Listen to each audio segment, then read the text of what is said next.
Lula recebe uma notícia terrível. A sua indicação ao STF está em risco. Donald Trump dá uma cartada final e deixa Maduro desesperado.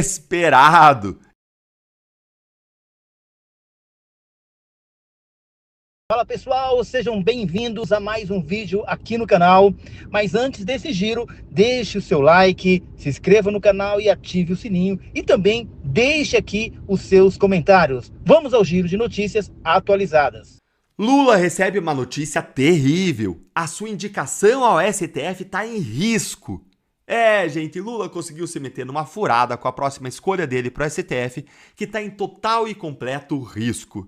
Nesse nosso terceiro encontro com Justiça do dia, e se você perdeu os outros dois, vai assistir depois que eles estão imperdíveis hoje, eu vou mostrar para vocês três coisas. Primeiro, como que a escolha do Gonê para a PGR foi uma verdadeira vitória de pirro para o governo Lula. Segundo, eu vou te mostrar como que isso colocou a indicação do Jorge Messias para o STF em grave risco. E terceiro, você vai ver como que o governo Lula ele vai ter que resolver esse pepino de um jeito que prejudica a todos nós. Bora então direto aqui para o primeiro ponto, lembrando o seguinte: todo mundo sabe que o Paulo Gonê foi escolhido, na verdade, pelos ministros Gilmar Mendes e Alexandre de Moraes para estar à frente da PGR. Quando ele foi escolhido PGR lá em 2023, ele recebeu, presta atenção, 65 votos favoráveis e 11 contrários. Mas agora, depois desses 2 anos em que o Gonê atuou de forma totalmente alinhada ao Moraes, especialmente nos casos mais importantes do STF, como a ação da trama golpista e o 8 de janeiro, agora o Gonê recebeu 20 votos a menos para sua recondução ao cargo. O que foi, inclusive, gente, o placar mais apertado da história. Gente, isso foi uma chamada aí vitória de pirro do governo. E só para você entender, a gente diz que é uma vitória pírrica ou de pirro quando ela custa tanto, mas tanto para o vencedor, que ela até parece uma derrota. Isso tem origem lá na época romana, quando um general chamado Pirro, apesar de ele ter ganho algumas batalhas contra Roma, ele acabou perdendo a guerra, justamente porque as suas vitórias iniciais foram muito custosas. A indicação então do Gonê, gente, foi uma dessas vitórias. E eu vou te mostrar isso agora no nosso segundo ponto, mas antes, você já sabe, não custa nada. Eu vou pedir para você sentar o dedo no like para mais gente entender de política e por que o governo Lula é uma tragédia. A gente fala muito disso por aqui. E se você é novo aqui, se inscreve aqui no canal, é a sua casa, clica no sininho e vamos agora direto para o segundo ponto. Como eu disse para vocês, o Gonê foi aprovado com 20 votos a menos do que na primeira aprovação dele. E vejam, eram necessários no mínimo 41 votos para o Gonê ser aprovado. E ele teve 45. Olha a diferença, 41 para 45. Foi quase rejeitado, gente. E isso tem uma consequência claríssima para o governo Lula.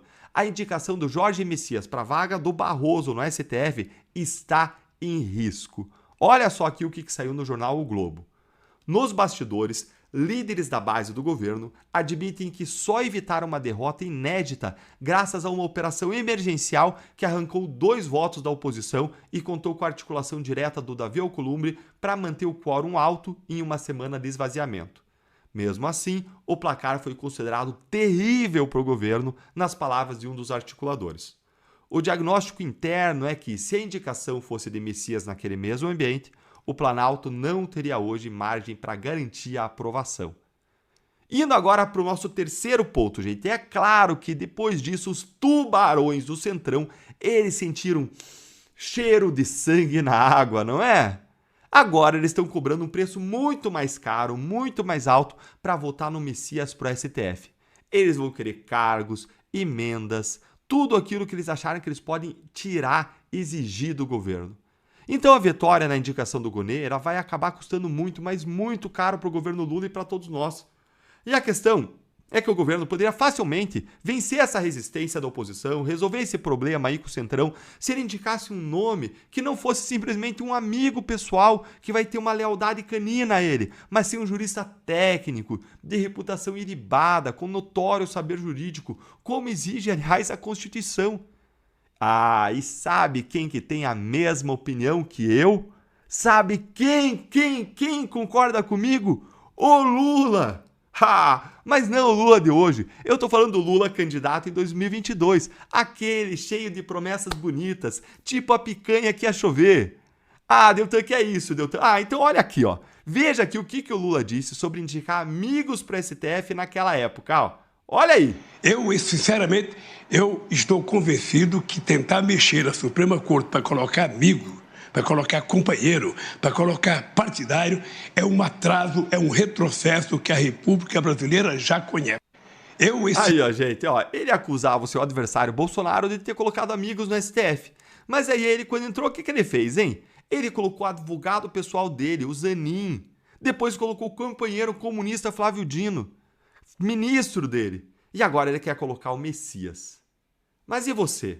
Você acha que depois da votação do Gonê, o Messias consegue passar no Senado, ser aprovado? O que você acha dessa história toda, hein? Me conta aí a sua opinião nos comentários.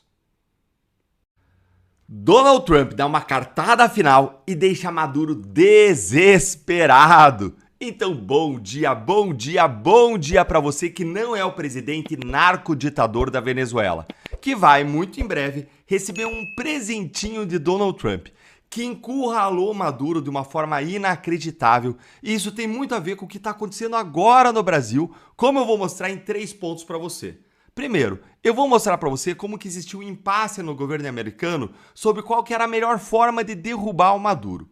Segundo, vou mostrar para você como que o Trump resolveu esse impasse com uma carta na manga que deixou Maduro desesperado. E terceiro, como é que isso tem relação com o Brasil? Ah, Deltan, como assim, Deltan? É isso mesmo, fica até o final do vídeo que eu vou explicar para você. Bora então agora direto ao primeiro ponto. Olha aí. Eu já mostrei aqui para vocês no canal que os Estados Unidos estão cada vez mais próximos da costa da Venezuela, com o maior porta-aviões do mundo e vários outros grandes aparatos militares estacionados lá no Mar do Caribe de prontidão, pertinho lá do Maduro. Só que havia uma disputa no governo americano sobre o argumento jurídico que eles usariam para derrubar o Maduro. Uma parte do governo entendia que ele deveria ser forçado a sair pelos próprios chavistas. E um outro lado do governo entendia que os Estados Unidos deveriam capturar o Maduro. Aí, sabe o que aconteceu? O Marco Rubio tirou uma carta da manga. Olha só aqui essa carta na manga dele, ó. Ele disse que os Estados Unidos vão considerar o Cartel de Los Soles como uma organização terrorista estrangeira. E quem que lidera esse cartel segundo o próprio governo americano? Olha só, hein? Ele mesmo, Nicolás Maduro. Vocês entenderam a estratégia disso? Aonde vai chegar? Os Estados Unidos eles vão considerar o Maduro nada mais nada menos do que o chefe de uma organização terrorista. Gente, tá aí o argumento jurídico para a queda do Maduro. Mas o que o Maduro fez em resposta a isso, hein? Ah, é isso que eu vou mostrar exatamente agora para você. Mas antes disso, vou pedir para você deixar o seu like aí no vídeo, se inscrever no canal, ativar o sininho para não perder nada por aqui. Gente, a Venezuela está encurralada. E aí, como é que o grande e forte ditador vai enfrentar os Estados Unidos, hein? Afinal, ele não estava latindo contra os Estados Unidos? Vamos ver como que o Maduro contra-atacou de um modo muito firme, muito contundente os Estados Unidos? Olha aí comigo. Imagine us people. Mira, são jodedores, vale.